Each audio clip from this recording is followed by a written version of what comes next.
The Lord be with you. And with your spirit. A reading from the Holy Gospel according to Mark. Glory to you, O Lord. At that time, when the Pharisees gathered to Jesus with some of the scribes who had come from Jerusalem, they saw that some of his disciples ate with hands that were defiled, that is, unwashed. For the Pharisees and all the Jews do not eat unless they wash their hands properly, holding to the tradition of the elders. And when they come from the marketplace, they do not eat unless they wash. And there are many other traditions that they observe, such as the washing of cups and pots and copper vessels and dining couches. And the Pharisees and the scribes asked him, "Why do your disciples not walk according to the tradition of the elders, but eat with defiled hands?" And he said to them, "Well, did Isaiah prophesy of you, hypocrites, as it is written, 'This people honors me with their lips, but their heart is far from me. In vain do they worship me, teaching as doctrines the commandments of men. You leave the commandment of God and hold to the tradition of men." And he called the people to him again and said to them, "Hear me, all of you, and understand. There is nothing outside a person that by going into him can defile him. But the things that come out of a person are what defile him. For from within, out of the heart of man, coveting, wickedness, deceit, sensuality, envy, slander, pride, foolishness. All these evil things come from within, and they defile a person."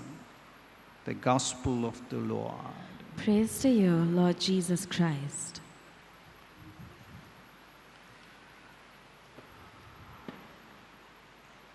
Living in the 21st century, my dear friends, if ever there is any discussion about the universe that we live in, they always talk about evolution.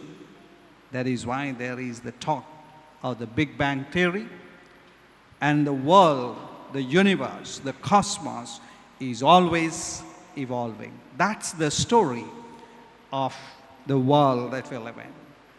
That's the story of all of us, and so is the story of all religions. Religions also evolve. That is why we say Christianity is an offshoot or a product of Judaism. From the beginning of the evolution of Judaism came the very story of Christianity. And from the story of Hinduism, the philosophy of Hinduism comes the religion called, or the faith, or the philosophy called Buddhism. So not only that religions have evolved, but if you go to the story of any religion, especially Christianity, there is an evolution. Today, the first reading taken from the book of Deuteronomy is one of the first 5 books in the Old Testament, and where Moses, who was bringing the people of Israel to a land of liberation, he tells them about the importance of following the law or the 10 Commandments. Of course, if you go to imagine the world at that time, the people were primitive men and women. They were all in the tribal mentality.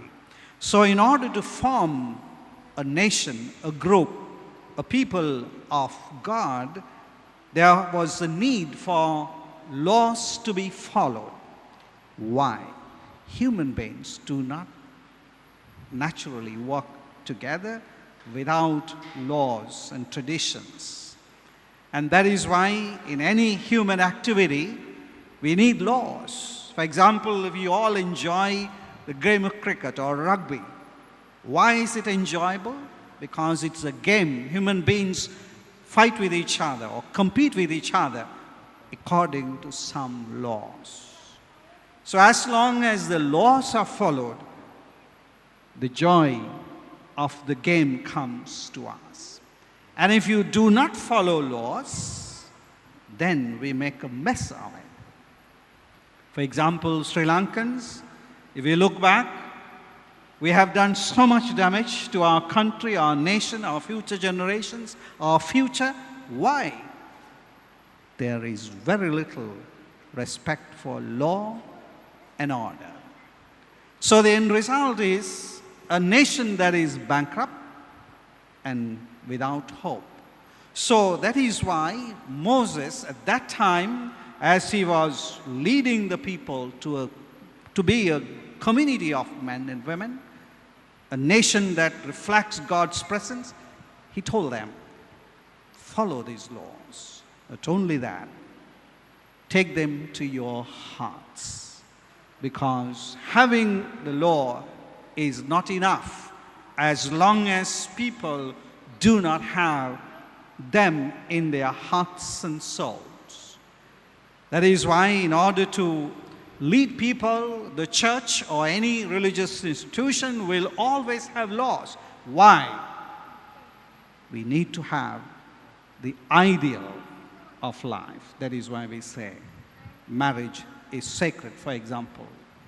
Divorce is not acceptable. Separation is never encouraged. Why? The beauty of marriage, the ideal, has to be upheld. And whether people cannot match up to it is a different story. But the ideal, the beauty of the whole life of humanity has to be taken care of. So Moses was laying the foundation for having laws in people's hearts and minds, because in the Jewish faith, the emphasis is always about the law of God, even to this day. That is why in Christianity, it is not so much the law, but is the love of God. That's the evolution of our faith, our religion. So that is why today in the world, my dear friends, there are people who write about the failure of religions. Religions have failed wherever we are. They always uphold the ideal. There are traditions, there are customs, there are liturgies, worship, and all that. But the world is full of conflicts, fraud, corruption. Not only outside religion, but even within religions, you have all kinds of vices taking place. Why? The ideal of religion, my dear friends, is to connect us to a higher realm. That is why the Latin word religare, to connect us. Religions have to connect the normal human person to a higher realm. And what is that? Today, the writers call it spirituality. So, if a religion does not bring people into a journey of becoming spiritual men and women, connecting us to that higher realm, the spirit of humanity, then that religion has to think again of itself. So that is why today the second reading taken from the letter of St. James, of course, now this was written so many years after the time of Moses, nearly 5,000-6,000 years after. And at that time, as the evolution of the Jewish faith was growing and Christianity had just started, the author of book of James tells the people at that time, but he who does the word and not hearers only, deceiving yourselves, religion that is pure and undefiled before God and the Father is this, to visit orphans and widows in your affliction, and to keep oneself unstained from the world. So the author of the second reading, St. James, brings people to an awareness don't only talk about your laws, your liturgies, your worship, but transform your religion into a life of action. Love, compassion, charity, concern for the poor. And that is when religion has evolved into a spiritual experience. So that is why, my dear friends, there are writers like Deepak Chopra, who is a famous spiritual writer, philosopher, thinker. He says in his books, he says, when there are people who are scared of going to hell, we call them men and women of religion. But then when there are people who are seeking spirituality, they have already been there. Why? Those who follow religions have created it for us, because enough of religious conflicts, discriminations because of religion. So he says, what is important is a religion that takes us all to a higher realm, to a level of divine living, or living in action, but full of compassion and living out one's day-to-day life. Deepak Chopra, when he explains the difference between spirituality and religion, he says, those who are taking religion seriously always take the messenger, but not the message. If you are a man or woman of spirituality, what is important is not so much the messenger, but the message. It's true about any religion. You can talk about Buddha, the supremacy of Buddha, Jesus Christ, or whatever, and then you do not take the message. So the evolution of religion, as we have been in this world for almost 2,000 years, our religion, or any religion for that matter, has to take us to that spirituality, which can always change the world. So when you come to the gospel passage today, my dear friends, from the Gospel of Mark, because we read from the Gospel of John for the last 4-5 weeks, but now it is the Gospel of Mark. It describes as to how Jesus confronted the religious rigidity of his time, which was disconnecting people from true spiritual living. And that is why he's condemning these customs, or which was called the traditions of the elders, which was keeping the people only at the surface level of religion, but not taking them to a deeper spiritual thinking or spiritual living, as it were. So he says, you're also worried about the outside of your religious life. That is why you wash your hands, you clean the cups, and it is like us. We come to church every Sunday, we say prayers, we recite the rosaries, we recite the prayers of the church, do this, that, and the other. That's external religiosity.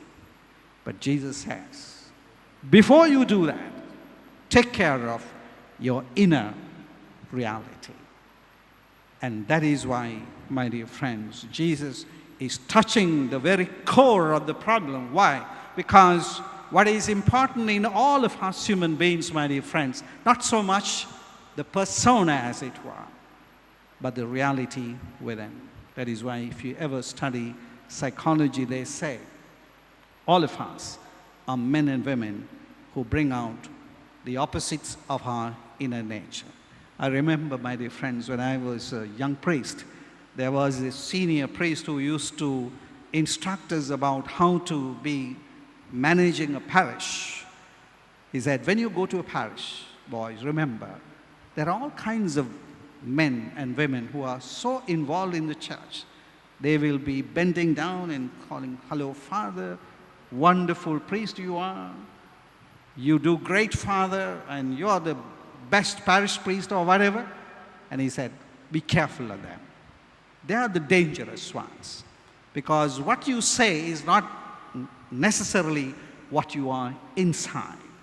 I'm sure it's your experience as well, my dear friends. In the world out there, there's so much of the opposite of the inner reality. Those who are excessively kind, dangerous fellows. Those who are excessively showing to be honest, dangerous fellows. Why? Because the inner self is very different from what is seen outside. So therefore here Jesus is addressing the deeper problem, the core problem of our external religiosity, which has nothing to do with spirituality. Let us ask ourselves, my dear friends, am I a person who is only religious but empty inside my spiritual self? Because a man or woman who is trying to be perfect is never real. And that is why there is this great saying,